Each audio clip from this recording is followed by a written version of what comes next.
Yo, what's going on YouTube? And welcome to Goal Line Hockey. It's your boy Kevin Forte, and we're taking a look at that annual discussion with the Edmonton Oilers. As once again, the Oilers need help up front in their forward core. We'll be taking a look at that in this video. If you like what we're doing here at Goal Line Hockey, want to see the latest news around the NHL, make sure to give this video a thumbs up and a subscribe down below. And let's take a look at the Edmonton Oilers.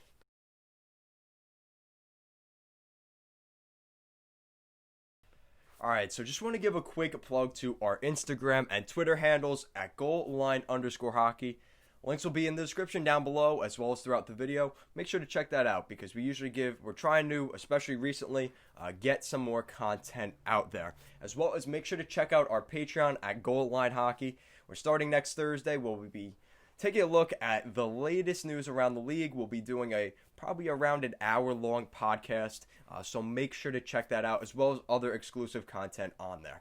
All right, so with that out of the way, let's take a look at the Edmonton Oilers. As the Oilers, once again, they need help up front. Now, they've tried to address some needs on defense. I think it was more of a replacement. We saw them add Tyson Barrie, who I think was a good addition to their roster. Goaltending didn't work out so well. They were not able to hit on either Braden Holtby or Jacob Markstrom, so they bring back Mike Smith. So that still doesn't answer the question of they didn't add another forward. We completely forgot about that aspect, right? They lost Andreas Athanasiou. They lost, they were able to keep Tyler Ennis, who was a nice addition, but it's not the same. So we'll be looking at that in this video. So we're going to look at their forward line. So you've got James Neal, Connor McDavid, and Zach Kassian on the first line. That sink in? All right, let me say that again. James Neal, Connor McDavid, and Zach Kassian. Yeah. Yep, that's what Connor McDavid has to work with. James Neal, 33 years old. Actually had an impressive season, right? He put up 31 points last year. That is good. I'll give him that. Okay?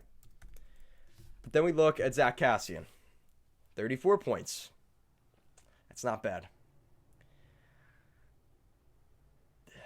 But he needs a better player. Let's just think of it this way. Zach Kassian and James Neal had 30 points last season with Connor McDavid. What if there was an actual legit winger, top six winger, playing with Connor McDavid? How deadly would that top line be? Now, I am not discounting because James Neal, obviously he's had some issues, as well as Zach Kassian in their NHL careers. I think you could keep one of them on that line just to keep it cheaper. I understand that. But both? No. No. Why are you doing this, Oilers? You need to add a legitimate top six forward to that lineup. I don't understand that. That's insane to me. But anyway, so that's your first line. So we've let that sink in now. Then you've got the second line. You have Ryan Nugent-Hopkins, very reliable player. They just extended him. Very nice contract there for Nuge, so congratulations. Leon Draisaitl down the middle, no surprises here, and Kailer Yamamoto, who we saw in spades last season, and he looked pretty solid for the Edmonton Oilers. I think there's a lot of potential with Yamamoto. He had 26 points last season in 27 games. Maybe put him on the top line with McDavid. Just a thought. He is only 22 years old, the Spokane native. He's going to have an opportunity to play with the Oilers this year in the top six, and I think that's where he's fitted best. So I think this is a great move by the Oilers, keeping him there. And then you've got the third line, which has seen some upgrades as Tyler Ennis returns on a contract. We saw him return. They bring in Kyle Turris on a nice contract, and I think that's fair. He signed a 2-year deal with the Oilers. And then you have Jesse Puljujarvi, who has come back, and I think that's really good for both Puljujarvi and the Oilers because now Puljujarvi is back in the NHL. He could prove that maybe he could jump into that top line with Connor McDavid and succeed at some point. Maybe find his way in the NHL, and worst case, Ken Holland can trade him at the deadline because he's actually playing in North America this year. So maybe things turn around for him and it works out and he stays with the Oilers, or worst case, they trade him at the deadline next year. Who knows, right?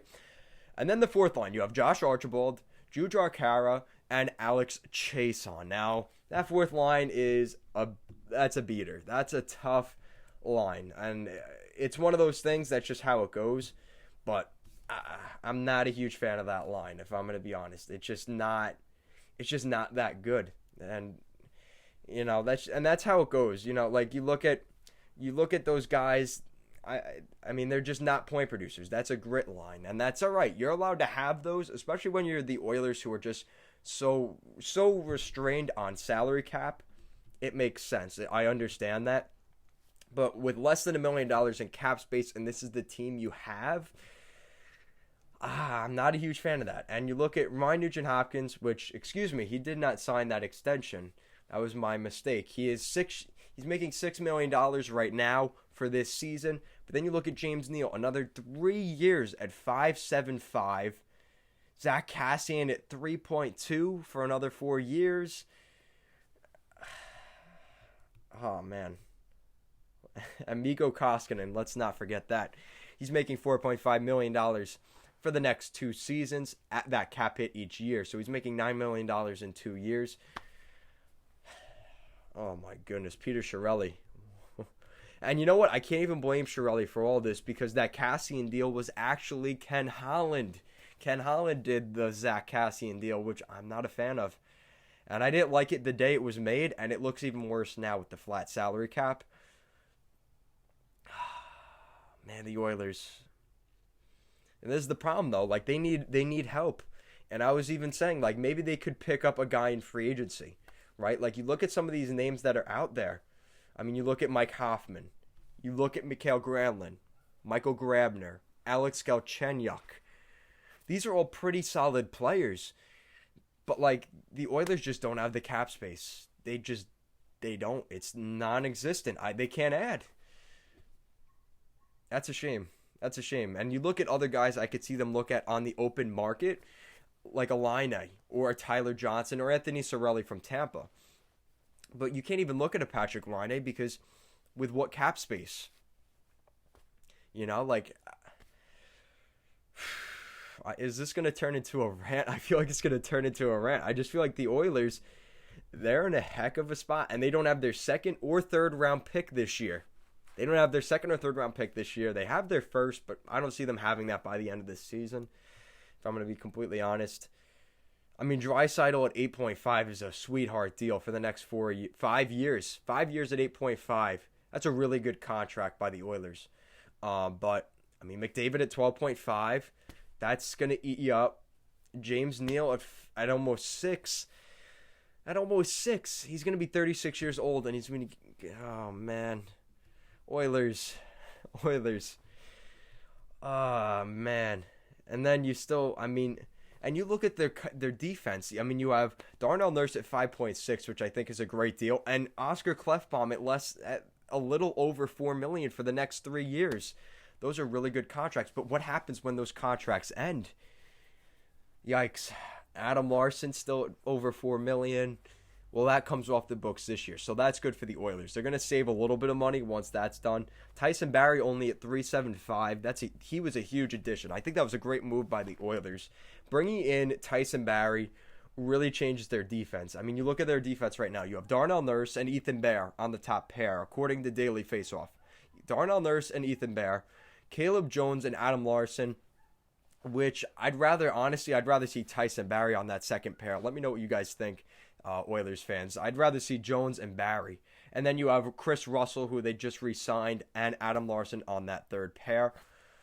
Not a great third pair, but I guess it's not the worst. And I mean, you look at their power play. This has the potential to be a very lethal power play. You look James Neal, and then you have Ryan Nugent-Hopkins, Connor McDavid, Tyson Barrie, and Leon Draisaitl. That's pretty lethal. And even the second one, you have Puyarvi, Turris, and Yamamoto, as well as Ethan Bear and Darnell Nurse. That's not that bad. But then you look at the goaltending, where you have Mikko Koskinen and Mike Smith. And losing Oscar Klefbom really hurts their defense. I think that's when they realized they had to bring back Chris Russell. Because ideally, you have Darnell Nurse, Oscar Klefbom, and Caleb Jones on that right side. But now you have to bring back Chris Russell because Oscar Klefbom won't be returning on that left side. And, I mean, Ethan Bear, a lot of you have a lot of praise for Ethan Bear. I don't know how good he really is. Like, I see his potential. I see, like, there's potential out of Ethan Bear. He had 21 points in 70 games last year with the Oilers. He's pretty solid. I'll give him that. But on the top pair, he's going to get tested. And he's 23 years old. He's still very young. And, playing with Darnell Nurse definitely helps with that. But, like, the Oilers, they are in a heck of a spot here. And like I said, I'd love to say, like, maybe they could go after a Laine or a Johnson or an Anthony Cirelli or those guys in the free agency market. So because you don't really have that much in terms of assets to deal with. Maybe a Hoffman, Granlund, Grabner, Galchenyuk. But you can't even do that with under $1 million in cap space. So the Oilers, yikes. And I'd love to say, even like if they could go for somebody like I think Laine would be a great fit for the Oilers. That run and gun style game, not very defensive minded. I think that's changed a little bit under their new system. But like Laine would be a great fit. Imagine a line with Connor McDavid, Patrick Laine, and then you have one of those goons. You have James Neal or Zach Kassian. It doesn't even matter who's there. Maybe leave Kassian because he's making that 3.2, right? Like, that's a lethal first line. And then you have Draisaitl, Nugent Hopkins, and I mean, like, the Oilers have the potential to have that Stanley Cup caliber team. But because of their weaknesses in terms of like bad contracts around the team, it really hurts them. And unfortunately, that's the situation they're in. I think the Oilers realized they can't, like when they were looking at Markstrom, they couldn't give him the money he wanted because they're giving Mikko Koskinen $4.5 million. So unfortunately, it's a tough tale for the Edmonton Oilers. Let me know, guys, in the comment section down below, Oilers fans as well as fans around the NHL. I know this is kind of a sad video, but like, man, the Oilers have so much potential, and I wish for better for Connor McDavid, Leon Draisaitl, and the rest of that Edmonton Oilers team. They deserve better. So let me know in the comment section down below. What do you think the Oilers have to do? Do they trade out one of these contracts? Maybe they trade out James Neal on a first-round pick just to move out Kassian's contract, and then they could bring in a Granlund or a Hoffman, or who even knows? Maybe you bring in Galchenyuk on a cheaper deal. You save that little bit of cap space, and he ends up being a great player with Connor McDavid. Who knows, right? So let me know in the comment section down below what you think of that. And if you like what we're doing here at Goal Line Hockey, want to see the latest news around the NHL, make sure to give this video a thumbs up and a subscribe down below. Thank you so much for watching, and let's go Oilers.